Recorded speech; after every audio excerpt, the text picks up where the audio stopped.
Yeah, good day all. Once again, I am Uchechukwu Ahunanya.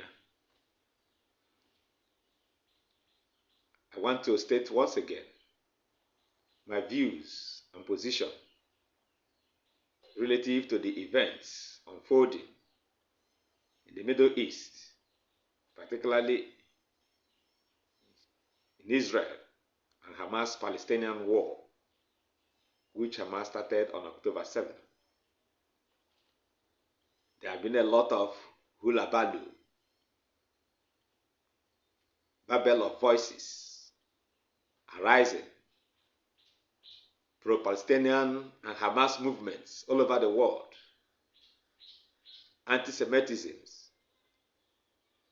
virtually all the voices blaming Israel. But let's look at these issues objectively.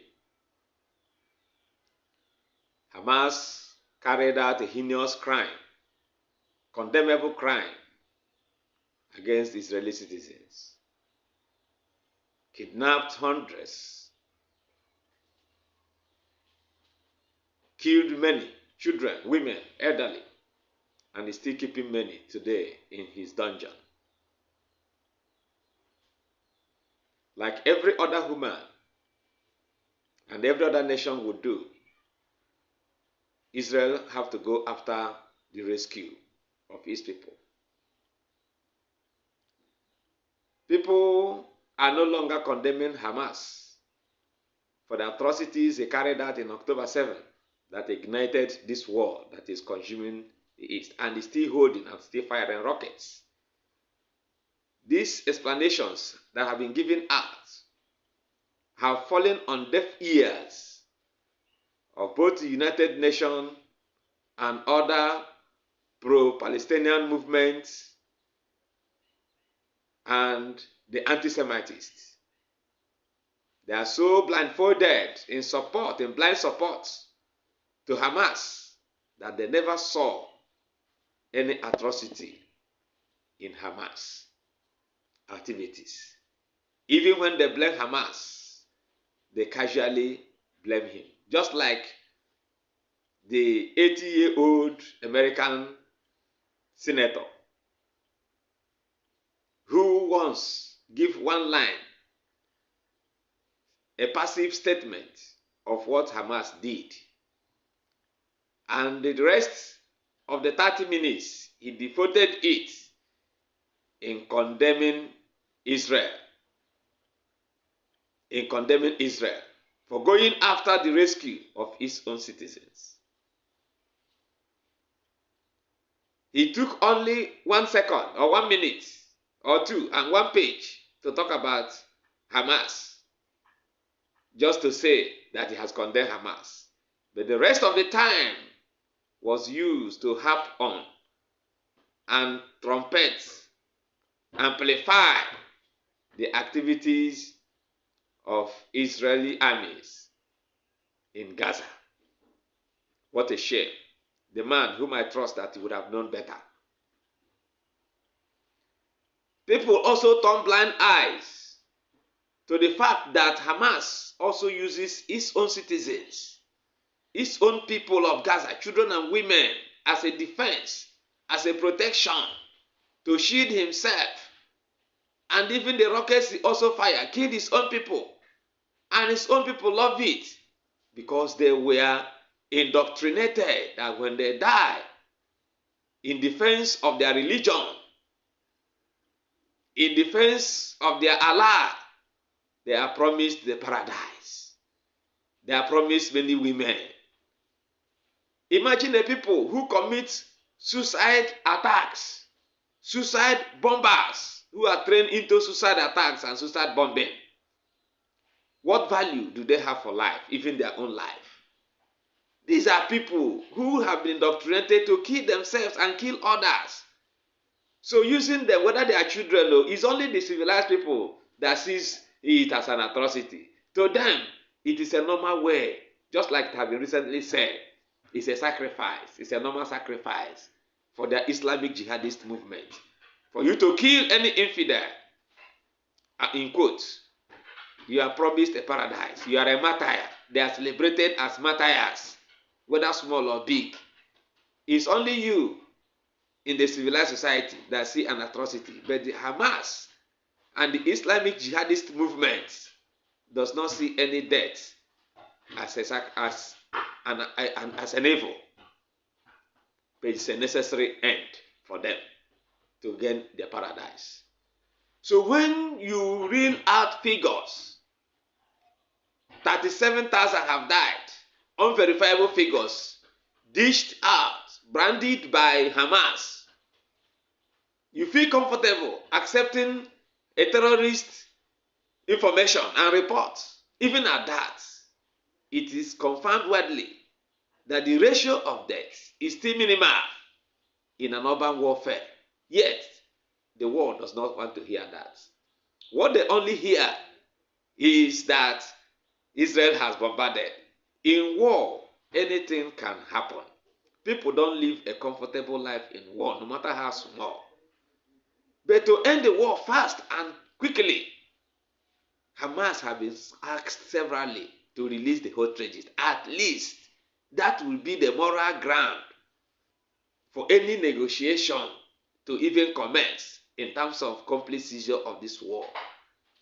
When these people are still held in dungeon and rockets are still being fired by Hamas, why would Israel fold its own hands? People refer to Jerusalem or to Israel as an occupier force. An occupier force. I laugh. An occupy East Jerusalem, occupy territory, occupy this.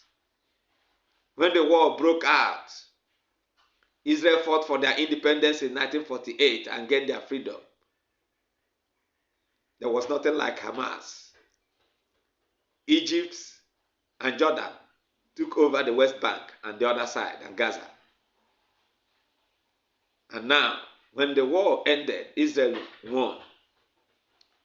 And Israel took over their land. Israel is being lenient enough. Israel is being lenient enough and have left Gaza for a long time. Since 2006, if I'm not mistaken, they left Gaza. And left Gaza for the Palestinians to govern. Yet, Hamas took over. And what he did was to launch an attack against Israel, their neighbors. When Israel is surrounded by enemies all the places, and these are enemies who want Israel to die, the real genocide to take place against the Israelis again after the Holocaust. Why? They commit suicide bombing, suicide attacks on all fronts against Israel. Israel is 24 hours under security watch because they are surrounded by enemies, those who will come and kill them at any given time and kill their own selves. Why wouldn't there be security checks? Why wouldn't Israel mount security checks and checkpoints all over the places to guard themselves? That is why we blame them for allowing such what happened in October 7 to happen, because it was like the intelligence failed them at that time. Israel has mounted security to check people. So, coming to this war, to blame Israel all the way is an absurdity for Israel to have been blamed this much, because no country would fold its hands to allow what happened to happen and where their people is still held in hostage. And these are people you are even thinking for good. They are thinking evil against you. I don't know why the US and the European countries and world leaders who should rise up and condemn Hamas and put the pressure on Hamas, not on Israel, to release the hostages and then see if Israel will not cease fire. Prisoners that committed crimes against Israel and were judged and put in prison have been released. It is noted that in the first ceasefire that was granted, it was still the Hamas that violated that ceasefire. It was going smoothly and there was a ceasefire. Suddenly, Hamas started firing rockets. People no longer remember that Hamas violated the first ceasefire and started firing rockets when it was smoothly going. Why? Today, nobody remembers that. The war would have ended slowly, gradually. That war would have ended. If that ceasefire had continued, there would have been a platform for negotiation to continue and then Israel to pull out. But he insisted and continued the war and firing of rockets. And now people are still blaming Israel.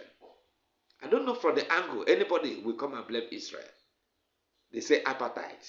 Israel say apartheid. What do you mean by apartheid? How can you define apartheid in such a situation? A war you did not start. Israel is no longer colonizing anybody. Israel is standing on its own, running its own government as a democratic government. And then South Africa and other people, they come out. And United Nations, their reports. I don't believe United Nations in their reports. They are the first anti-Semites against Israelis. Every United Nations agencies can never be trusted in their report against Israel. They're already biased from day one. I wonder why Israel have to submit themselves to that ICJ court's ruling. It's just like demanding a pound of flesh from Israel without blood. So, I want to call on Hamas to release the hostages. And there will be a ceasefire. First thing, release the hostages. The anger will be assuaged. Israel will be appeased when they see their people return home. When Hamas surrounds the hostages and himself with civilians who have also accepted to die in the name of Allah, in the name of their religion, what else? If I am to rescue my wife or children, anything that stands on my way to their rescue, I will clear them and rescue my own people because they are accomplices in the crime and shall never be left. You cannot hold my wife, children, or father or mother in dungeon and surround yourself saying, when I come to release them, I will begin to listen to their cries, the cries of those other ones because they are surrounded. I will penetrate my way. You don't stand on my way because you are all an accomplice. You are all the kidnappers. So I will finish you and get my own people out. Otherwise, you release them peacefully to me. Or I break through the garrison and get them out. That is how a civilized man act. Everybody would do so. Let nobody say 4 persons were released and a figure is quoted, thousands were killed. What was that Satan doing in that place when they knew that there was war? Why would they accept to be with Hamas when they knew what was happening, that Israel could come and attack them? They should have been separating themselves from Hamas and his militants, terrorists, and separate themselves completely. He said, no place. Every place is safe, except you don't want to be safe. So these people that agree to surround themselves with Hamas are accomplices with Hamas, whether civilian or non-civilians. They are all the same because they have been part of the kidnappers who rejoice when evil happens. Otherwise, they will have separated themselves from Hamas. I want to end this video now. I will update you and have a reply to every word anybody will want to give as regards to Israel. I will have an answer to it because Israel is standing on a clean slate in prosecuting this war.